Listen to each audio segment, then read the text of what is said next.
Good morning, Rick. Good morning, Keith. How are you up there in Phoenix? I'm doing good, man. How you doing in beautiful Sedona? Oh, it's great here. It's beautiful. The mornings are delightful. They're probably, I'd say mid to mid 50s, probably maybe upper 50s.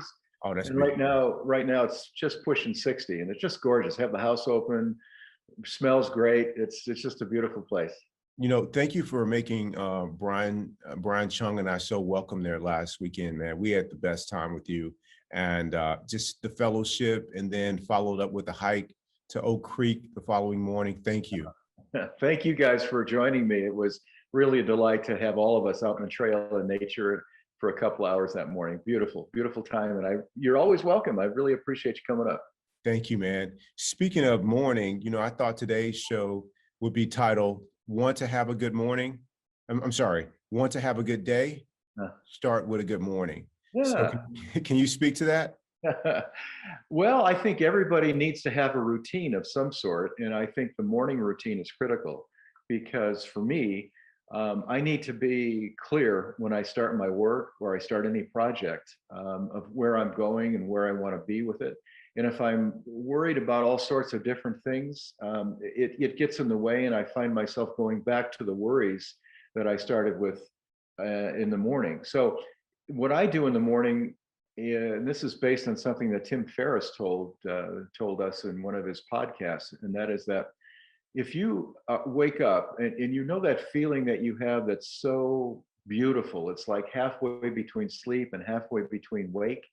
Well, there's about 25 or 30 seconds when that feeling begins where you have no defenses, that you're not worried about anything. There's no anxiety, there's no fear. That 35 or 25 or however many seconds it is, half a minute, let's say, that period of time is critical. So what I try to do is I try to capture what thoughts I have then. And usually there are things about feeling good about my life and feeling like how great it was yesterday doing something. Usually they're positive thoughts, is my point. But that first half minute is when you are completely defenseless. So what I first do is try to pay attention to that, and that helps me construct the next step. And then the second step for me is I go right into a meditation. I wake up, I consider the half a minute, ponder that for a minute, and that usually gives me an optimistic start on life. And then I go right into a meditation. And because I have a nice area to meditate in, I go outside where it's very quiet. I just listen to the birds, and I have a little place where I can sit. And then I just do my 10-15 minute meditation. And meditation for me is just being mindful and being present, being in the moment, not trying to plan anything, and emptying my mind so that you're focusing really on just being and not doing or not having an agenda. And then once that's finished, then I think I'm ready to go.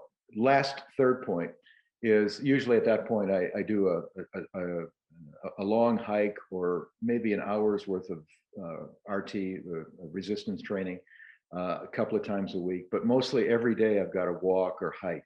And then I'm ready for work. And all of that, I'm up at 5:30, so all of that's out of the way by 8 or the latest 8:30. And then I'm at work and I'm fully engaged and present and ready to go. How about you? I love it, man. Thank you. I mean, I like the benefits of semi-retirement. Now, and you designed that for your life. This is not by luck or by accident. You set out to create this kind of experience at this moment in your life.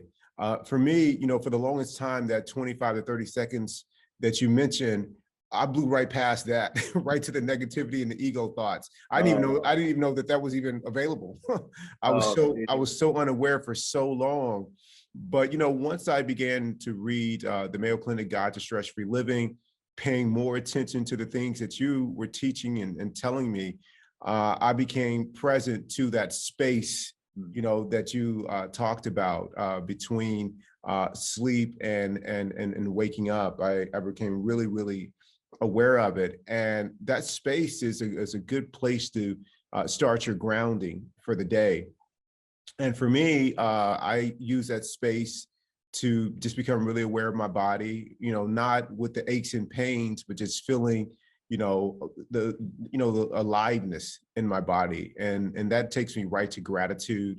And after gratitude, I do a little bit of reading and some stretching. And then I feel like I'm really ready for my day with the podcast on my drive to wherever I'm going. But I've really taken full advantage of my morning.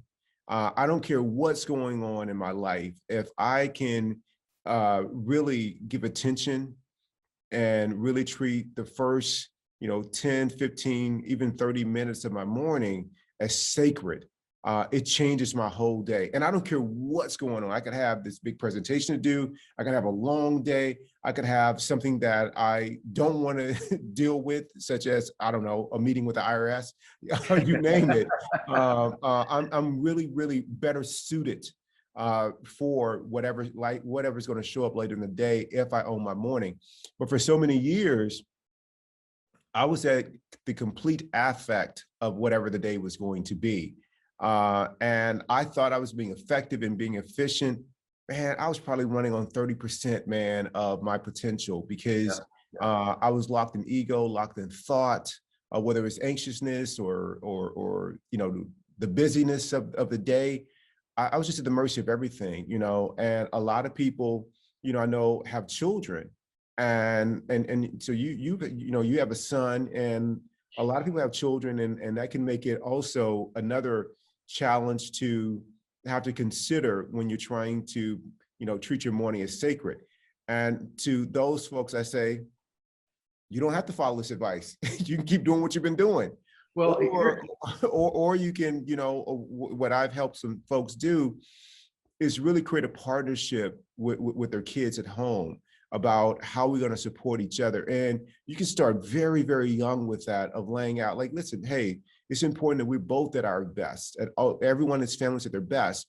So let's partner with each other to do that. So for young kids, it's about being prepared the night before for whatever the next day is, school or play date, and having everything organized, learning how to honor and respect mom or dad's 10 to 15 minutes in the morning in which they are setting themselves up to be their best. If the kids do this, they'll get less of mom and dad yelling at them about, where your schoolwork? What do you mean you lost your backpack? You can't find your other shoe? What's going on? Like, all of that will come out completely differently if we create some partnerships. So I'm really big about, partnerships that support everyone, so that we can really, really start our day off the right way by having a great morning. What are your thoughts? I love the idea of the partnership with kids. My son is an adult, so it's, I don't have any recent experience with it, but I think you're exactly right. One of the things that I thought was helpful when I was raising my boy was that I wouldn't just have him sit while I was doing my thing. I would give him something to do, and usually it was something similar to what I was doing. And maybe it would be reading, or maybe it would be going over his homework, or maybe it would be making something for his lunch, but an activity so that he's occupied during my 15 minutes of whatever I'm doing. Now, that doesn't mean that the lost shoe and the backpack and all of that stuff isn't going to come up. It's going to come up. But the way it works is that that's a free time, that 15 minutes or 20 minutes, that's a free time when nothing gets interrupted. The other thing that I would advocate, that people hate this, but it absolutely works, and that is get up earlier. Yeah. There's a whole parallel universe that people don't know about if you wake up at 7 o'clock. You and I used to get up at 4 o'clock. You probably still do. I get up at 5:30. Well, that's 5:30 to 7:30 is a solid 2 hours of stuff you can do. And it's not that difficult. It really is not that hard. It's just a matter of discipline and changing some of your habits. But I'm a strong believer in getting up early. The later you sleep, the worse possible start you can have in my experience. So if I can get up at 5:30 and then putter around and do my hike and do my meditation and get my mind set for the day by 7:30, I'm 8 o'clock, I'm ready to go. And I think that's a universal truth for most. I can't say universal and then say most, but it's a universal truth that I've found applies to a lot of people in different cultures. And I think most everybody that I've talked to that has that routine is grateful for it. I totally agree, Rick. And, and for those people that may say, I don't have an hour and a half or 2 hours, then start with 15 minutes. And that's kind of how I started off. I started off with, okay, I'm going to set aside 15 minutes. And it never occurred to me back then that, I was like, I was fighting, like, I need these 15 minutes, of extra sleep. Well, you know what, if you need them and they're important, there's another option. Go to bed 15 minutes earlier. Like, that never occurred to me as an option, like, to go to bed earlier. Right. And Yeah. I would have an argument like, well, I'm watching a show. Well, let me tell you about that show I'm watching. The likelihood of that show having any kind of positive impact on my next day, very unlikely. So that Netflix can be streamed down at any time and I can watch that show later. But that sleep, man, I can't get that back, man. Those bright spots and those, opportunities to practice novelty, gratitude, and kindness, I won't get those back the next day if I'm kind of sleepwalking through the first couple of hours of my day until that coffee, caffeine kicks in. So what I found is, man, with 8 hours of sleep a night, getting up, doing my practice in the morning, starting my morning out the right way, I have the best day. And any day that's not great, then I have a good day, but my bad days, man, they've been over since I've really been really committed to how I start my days. That's great to hear, Keith. That really is a wonderful step. I mean, that step, but you're on the path and you've been on it for a long time. So you speak from the heart about how valuable it is. I would suggest one thing: if people, you don't want to make a morning routine how would you say it, so important or so so compelling that it starts to become a source of anxiety, another source of And a anxiety. Oh burden, my right? God, I don't have the. No, you don't want to do that. If you can just start with a baby step of having 15 minutes of not, here's the key, not, N-O-T, capital letters, not multitasking.